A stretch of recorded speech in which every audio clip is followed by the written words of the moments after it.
You all, I hope आप सभी अच्छे होंगे एंड आप सभी का स्वागत है हमारी आज के वीडियो में, जो कि है class 10 maths NCERT exercise 3.5 question number 2-1। ठीक है, तो इस क्वेश्चन में बोला क्या गया है, पहले क्वेश्चन पढ़ लेते हैं। For which values of a and b does the following pair of linear equations has infinite number of solutions.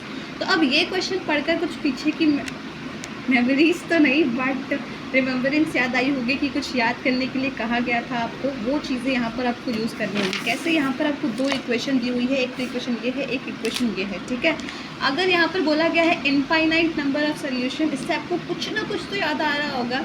चलिए आप फाइनली याद करके बता ही देते हैं कि वो ये है a1/a2 is equals to b1/b2 is equals to c1/c2। जब भी इनफाइनाइट नंबर ऑफ लाइन्स की बात आती है तब आपकी ये कंडीशन आती है। ठीक है, अब आपके पास दो इक्वेशन दी हुई है एंड आपको कंडीशन भी दी हुई है। कंडीशन इस क्वेश्चन में ये अप्लाई होगी और आपको ए और बी की वैल्यू फाइंड करनी है। सबसे पहले तो आप इस क्वेश्चन को देखकर एक ख्याल आया होगा मन में कि ये तो ठीक है, ये इक्वेशन हम लोग कर लेंगे, ये a1 2 हो जाएगा, b1 +3 हो जाएगा और c1 अगर आप इसको इधर लेकर आओगे, बिकॉज स्टैंडर्ड फॉर्मेट क्या होता है ये आपको हमेशा याद रखना है कि जब भी आप सॉल्व करोगे ऐसे क्वेश्चंस वैल्यूज़ निकालने वाले या इससे रिलेटेड, इस कंडीशन से रिलेटेड कुछ क्वेश्चन देन आपको याद रखना होगा कि यहाँ पर आपको स्टैंडर्ड फॉर्म में लेकर आना होगा, सारी वैल्यूज़ को इधर लेकर आना होगा LHS में, और आपका सिर्फ RHS में 0 होना चाहिए हर एक इक्वेशन में। वैसे तो दो ही इक्वेशन होंगे। ठीक है, अब आपका ये इक्वेशन है, आपने इसको भी लेकर आ गए। अब यहाँ पर इसमें थोड़ी दिक्कत होती है, तो आपको एक ये चीज़ करनी है कि इसको पूरा एक ब्रैकेट में मान लो कि ब्रैकेट के अंदर ये वाला इन्फॉर्मेशन गिवन है। अगर आप इसको इस साइड लेकर आओगे तो अगर इसको आप ब्रैकेट अज्यूम कर रहे हो तो ब्रैकेट ले लिया, तो इधर तो प्लस है अभी क्योंकि कोई साइन नहीं है, इसका मतलब क्या है प्लस है। तो इधर लेकर आओगे तो क्या हो जाएगा माइनस। अब आपने इसको इधर लेकर आ गए। अब एक्स का कोफिशिएंट को हम लोग क्या बोलते हैं, सेकंड इक्वेशन है तो ये a2 हो जाएगा। वाई का कोफिशिएंट है सेकंड इक्वेशन में तो ये क्या हो जाएगा b2। ये c कांस्टेंट टर्म है तो ये क्या हो जाएगा c2।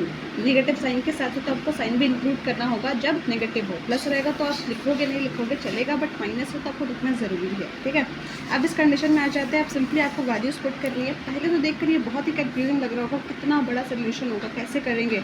और वैसे भी यहाँ पर 3 फ्रैक्शन से तीनों दूसरे और तीसरे के बराबर है, तो इसको कैसे करेंगे। सिंपली आपको एक बात का ध्यान देना है, पहले आप इन दोनों को सॉल्व करोगे, इससे कुछ ना कुछ वैल्यू आएगी और फिर इसके बाद आप वैसे भी कर सकते हो, लेकिन यहाँ पर आपको एक और मेथड यूज़ करना है एंड दैट इज़ कि पहले आप इन दोनों को सॉल्व करो फिर इन दोनों को।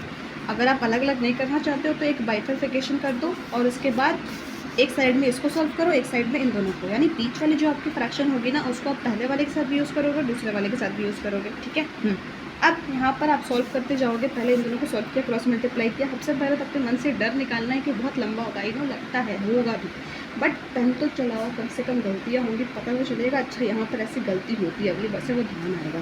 तो आपके पास कुछ ऐसी इन्फॉर्मेशन गिवन होगी, ठीक है, या आएगी। यहाँ से आप ये तो कंक्लूड कर सकते हो कि बराबर 5 आएगा, b के बराबर 1 आएगा। ठीक है, आपने इतना कर लिया। अब इस वाले में आएंगे तो इस वाले में हम लोग इसी बीच वाले फ्रैक्शन को इसके साथ यूज़ करें, माइनस माइनस कैंसिल आउट हो जाएगा। कभी किसी क्वेश्चन में ऊपर नीचे माइनस नहीं होता है, मतलब इसमें तो आपको दिया हुआ है कि ठीक है इस वाले में भी ऊपर में माइनस था, इसमें भी नीचे माइनस आया इक्वेशन की हेल्प से, बट कभी यहाँ पर आपका प्लस रहेगा या यहाँ पर प्लस रहेगा, किसी एक जगह ही माइनस रहेगा, तो आपको माइनस साइन के साथ लेकर चलना है।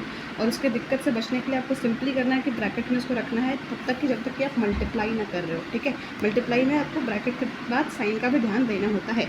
अब इसको सॉल्व करोगे, आपके पास कुछ ऐसी इक्वेशन आई एंड अब इस इक्वेशन को हम देखते हैं यहाँ फॉलो करके कि जो आपकी ए और बी की वैल्यू आई है, ये फ्रैक्शन फॉर्मेट में है, तो ए और बी को हम लोग 5 और 1 के बराबर ले लेंगे। तो ये जो आपकी इक्वेशन आई है, अब इन वैल्यूज़ को इन इक्वेशन में पुट करके देखेंगे। ये बस एक वेरिफिकेशन के लिए मेथड है। अगर इसके वैल्यू 3 के बराबर आ गई तो इसका मतलब आपका ए और बी का वैल्यू सही है। तो यहाँ पर ए क्या है 5 आया, बी क्या है 1, तो 5 - 2 × 1, 5 - 2 दैट इज़ 3, तो आपका ये RHS के बराबर आया। ये आपका इक्वेशन आया, तो इससे घबराना नहीं है कि इसमें और बी की वैल्यू नहीं निकली, वैसा नहीं है। आपको ये वेरिफिकेशन करने के लिए दिया हुआ है कि आपकी जो पहले वाले में वैल्यू अगर आ गई है, किसी एक में आ जाती है, तो दूसरे में आप ऐसे उसको चेक भी कर सकते हो। ये था इसका फर्स्ट पार्ट। आगे के भी पार्ट्स हैं बट वो इससे रिलेटेड हैं और अलग अलग कंडीशन है, हम लोग नेक्स्ट वीडियो में डिस्कस करेंगे। ठीक है।